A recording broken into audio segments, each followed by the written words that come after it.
नमस्कार दोस्तों, प्रेरणा coaching centre में आपका स्वागत है।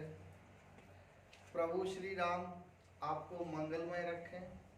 प्रभु की अनुकंपा आप पर हमेशा बनी रहे। साथियों, आज जीके के अंतर्गत हम आपको अयोध्या राम मंदिर के बारे में बताएंगे।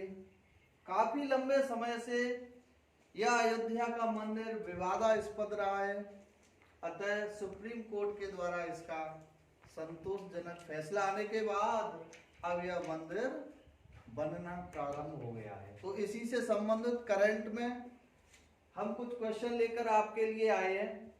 आप हमारे वीडियो को अंत तक देखें, क्योंकि सभी कॉम्पिटिटिव एग्जाम्स में इसके क्वेश्चंस आएंगे। तो देखें, अयोध्या राम मंदिर के वास्तुकार, इंग्लिश में से आर्किटेक्ट कहा जाता है, कौन है? तो अयोध्या जो राम मंदिर है, इसका जो बना के एक डायग्राम रूप जो प्रस्तुत किया है, वह वास्तुकार कौन थे? अयोध्या राम मंदिर के वास्तुकार डॉक्टर चंद्रकांत सोमपुरा है। इसके वास्तुकार डॉक्टर चंद्रकांत सोमपुरा।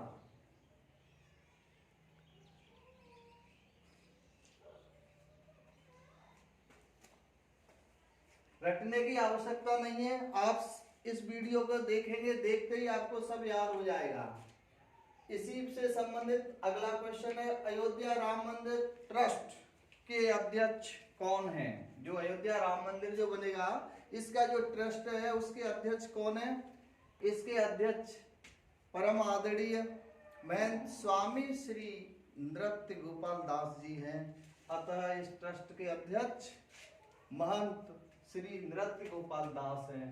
श्री नृत्य गोपाल दास।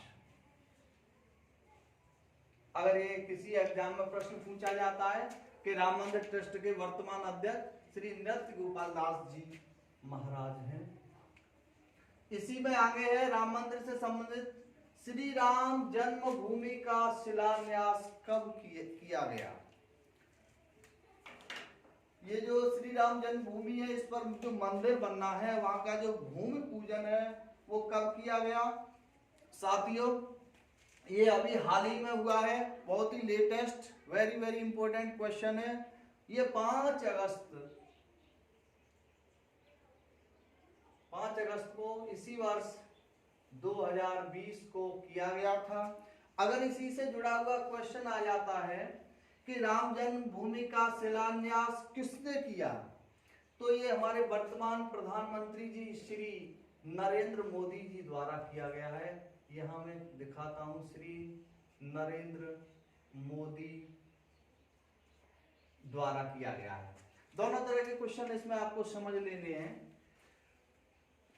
इसी में जब हमारे प्रधानमंत्री जी वहां गए थे, वहां पर भूमि पूजन हुआ, वहां पर एक वृक्ष उन्होंने लगाया था, एक वृक्ष। तो उससे संबंधित क्वेश्चन आ सकता है कि प्रधानमंत्री जी ने राम मंदिर परिसर में कौन सा वृक्ष लगाया? प्रधानमंत्री जी ने एक वृक्ष लगाया था, तो उस वृक्ष का नाम ऑप्शन में दे देंगे। तो वहां पर एक वृक्ष लगाया था, वो था पारिजात का वृक्ष। किसका वृक्ष था? पारिजात का वृक्ष था। और यह वृक्ष पश्चिम बंगाल राज्य का राजकीय वृक्ष है। और पारिजात जो इसका नाम है, वो एक वैज्ञानिक नाम है। तो इस वृक्ष का नाम क्या था? पारिजात। पारिजात वृक्ष।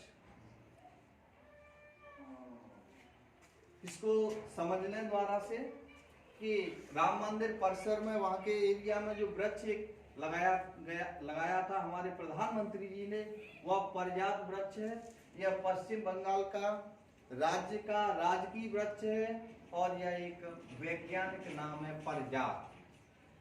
अब इसी में साथियों, कि वर्तमान में श्री राम मंदिर की ऊंचाई कितनी है? वर्तमान मीन्स अभी जो बन रहा है, ये कितना ऊंचा बनकर तैयार होगा? तो इसकी ऊंचाई के बारे में जो तैयार किए गए थे, इसका मॉडल, उसमें पहले कम थी, 141 मीटर थी, लेकिन वर्तमान में इसकी 161 मीटर रखी गई है, 161 मीटर। तो कहने का तात्पर्य है कि वर्तमान में अर्थात जो राम मंदिर निर्माण चल रहा है यह 161 मीटर ऊंचा बनकर तैयार होगा। इसी में आगे है कि राम मंदिर का नक्शा किसने तैयार किया, जो नक्शा कैसा बनेगा। ये पहले जैसे आजकल मकान बनाते हैं तो अपना उसका भी एक नक्शा बनाते हैं, तो राम मंदिर का नक्शा किसने बना के तैयार किया था, जो सबके द्वारा पास किया गया था, वो थे निखिल सोमपुरा। किसने किया था, निखिल सोमपुरा। हालांकि वर्तमान में इनके जो पुत्र हैं वो इसको लीड कर रहे हैं, तो इनके पिताजी ने किया था, तो निखिल सोमपुरा।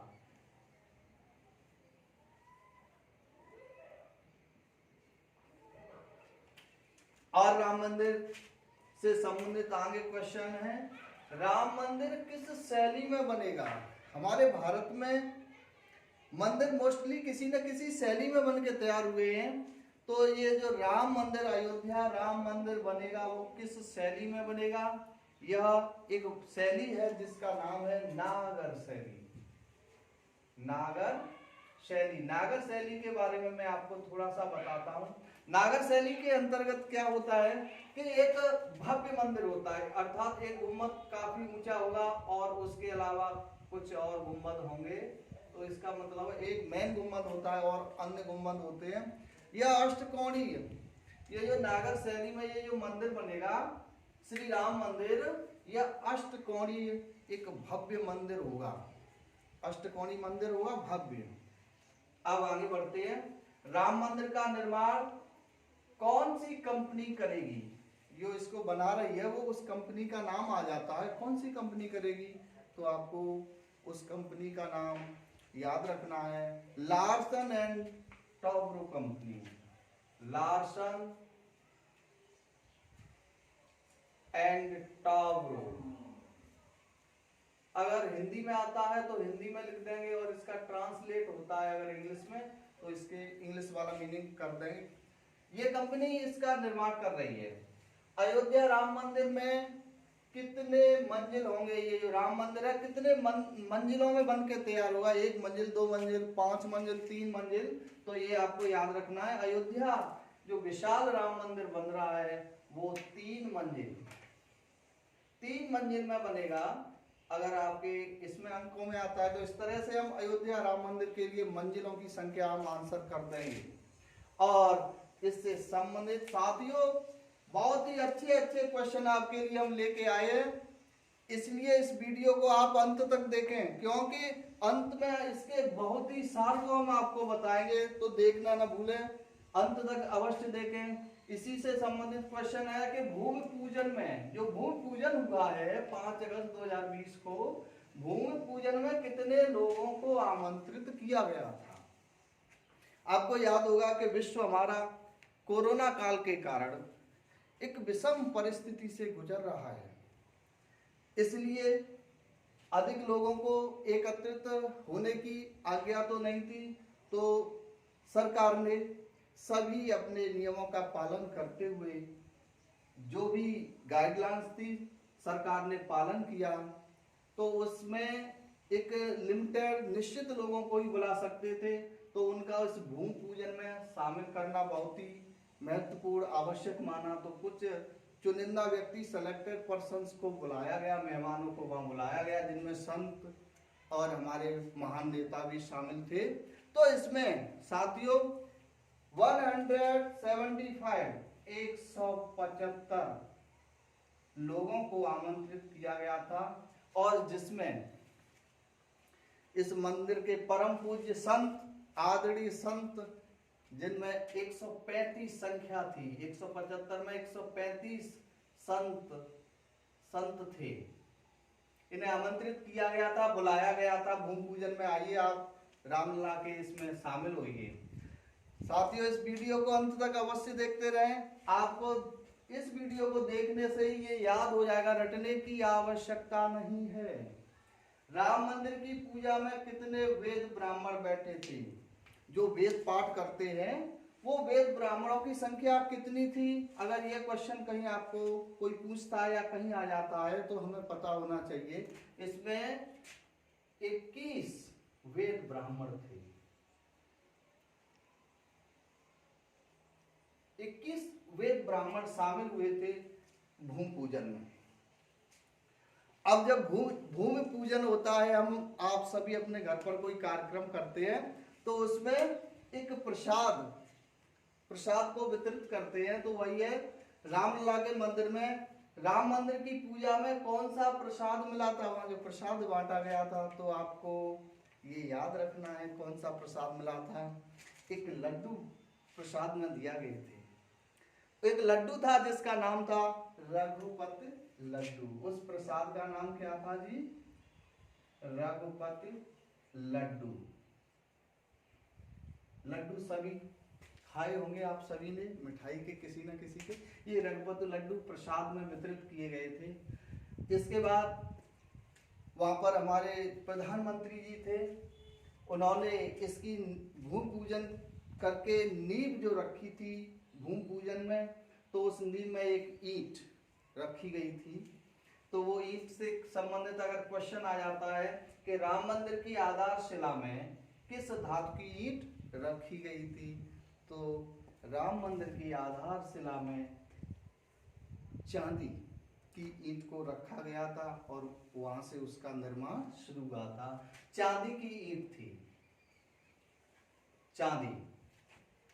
राम मंदिर में कितने गुम्बद होंगे जब ये बनेगा? तो इसमें बताया मैंने जो शैली में बना है, ये नागर में एक मेन गुम्बद होगा और इसके सहायक गुम्बद होंगे।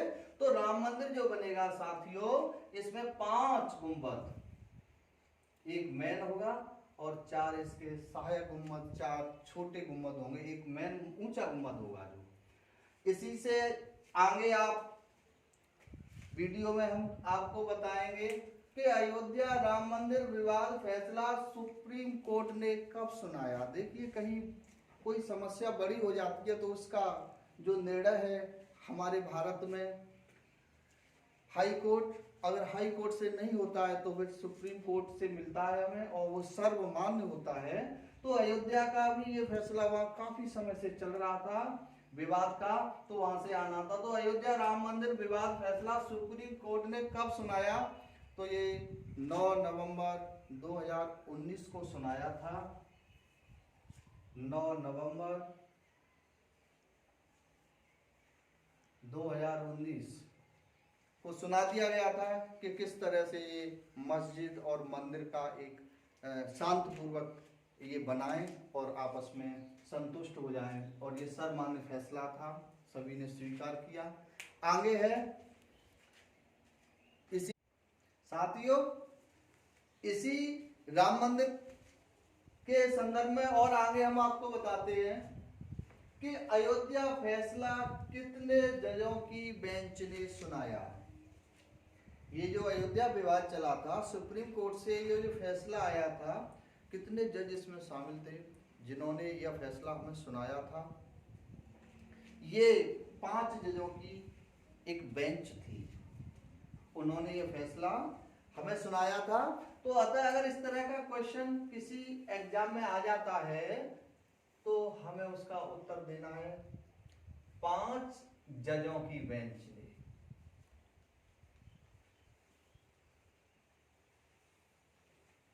5 जजों की जो एक बेंच थी, उन्होंने ये फैसला दिया था। अयोध्या, इसी से जुड़ा अगला क्वेश्चन है हमारा जो आपके लिए हम लेके आए हैं। हम इस वीडियो में हमने आपके लिए 25 क्वेश्चंस लेकर आए हैं और इसके अलावा और भी जानकारियां हैं। अयोध्या किस नदी के किनारे स्थित है? ये जो अयोध्या शहर है जिसे राम जन्मभूमि के नाम से जाना जाता है, ये किस नदी के किनारे स्थित है? कौन सी नदी वहां से गुजर रही है? तो साथियों वहां पर एक नदी है जिसका नाम है सरयू। कौन सी नदी है? अयोध्या सरयू नदी के किनारे स्थित है। अगर ये आ जाए क्योंकि राम जन्मभूमि अयोध्या है, अयोध्या से संबंधित क्वेश्चन आ जाए कि अयोध्या किस राज्य में या किस प्रदेश में या किस प्रांत में है, तो अयोध्या भारत के उत्तर प्रदेश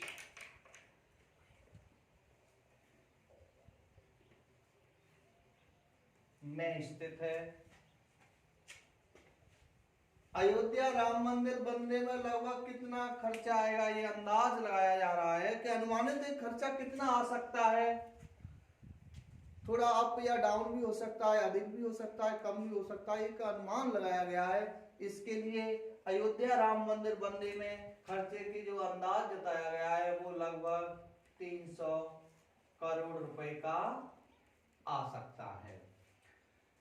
इसी से संबंधित और राम मंदिर से संबंधित क्वेश्चन है कि अयोध्या राम मंदिर जो निर्माणाधीन चल रहा है, अभी निर्माण हो रहा है, बनने में कितना समय लगेगा, ये भी एक सीमा लगभग की गई है कि कितने में हमें बना के तैयार करना है, कंपनी ने दिया है।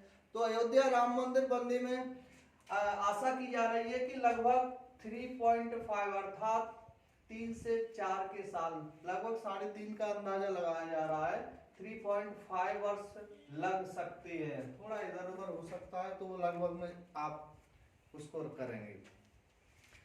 आगे है कि अयोध्या राम मंदिर विवाद चला था, इसके पीछे काफी कितनी एकड़ जमीन पर था ये जो विवाद चल रहा था इसके ऊपर, तो वो जमीन कितनी थी जिसके ऊपर ये बहस, ये मुकदमेबाजी चली थी, ये लगभग 2.77 एकड़ जमीन है अयोध्या में जिसके ऊपर ये विवाद चला है। 2.77 एकड़, ये एकड़ जमीन की नाप होती है। भी जब बाबरी मस्जिद गिराई गई उस समय भारत के प्रधानमंत्री कौन थे, ये काफी समय की पहले की बात है, अभी बता चुके हैं कि ये 6 दिसंबर 1992 को बाबरी मस्जिद गिराई थी। तो उस समय भारत के प्रधानमंत्री कौन थे, जब बाबरी मस्जिद गिराई गई थी उस समय भारत के प्रधानमंत्री श्री पीवी नरसिंह राव थे। कौन थे? पीवी नरसिंह राव। मैं बोल के बता दे रहा हूं, पीवी नरसिंह राव थे जब बाबरी मस्जिद की यह घटना हुई थी, यह दंगा हो गया था। पीवी नरसिंह राव, ठीक है, नरसिंह राव, ठीक है। आगे है बाबर भारत कब आया, क्योंकि अब बाबरी मस्जिद की बात आ गई, मुस्लिम साम्राज्य की जो नींव रखी गई थी, तो बाबर भारत में आगमन उसका कब हुआ था, ये बाबर हमारे भारतवर्ष में 1526 ईस्वी में आया था। 1526 ईस्वी में भारत में बाबर आया था। अभी राम मंदिर की तरफ हम फिर मुड़ते हैं कि राम मंदिर में पिलरों की संख्या कितनी है, जो पिलर लगाए जाते हैं दीवार की जगह पर, तो उनकी संख्या कितनी है। तो देखिए साथियों, इसमें पहले संख्या 240 के लगभग बताई गई थी, लेकिन इसमें जो वास्तुकार थे उन्होंने सुधार किया और जो भी थी इनमें उनमें इंक्रीजमेंट करके इस वक्त जो संभावित पिलरों की संख्या है वो 318 पिलर लगने की आशंका जताई गई है। राम मंदिर का पहला मॉडल कब बनाया गया था, ये राम मंदिर के मॉडल कई बने हैं जिनमें प्रस्तावित किए गए हैं कि राम मंदिर का जो पहला मॉडल है वो सन 1889 में तैयार किया गया था। कैसा बनाएंगे, तो राम मंदिर का 1989 ईस्वी में पहला मॉडल बनकर तैयार हुआ था। 1889 में बनाया गया था। अब साथियों, राम मंदिर इसी से संबंधित मैं कुछ और प्रश्न आपको बताता हूं, इस वीडियो को अंत तक अवश्य देखें। राम मंदिर भवन निर्माण समिति के चेयरमैन कौन है, वेरी वेरी इंपॉर्टेंट क्वेश्चन है। मैंने आपको 25 क्वेश्चन दे दिए। तो राम मंदिर भवन निर्माण जो हो रहा है, इसके चेयरमैन हैं, यहाँ पे दे रहा हूं चेयरमैन,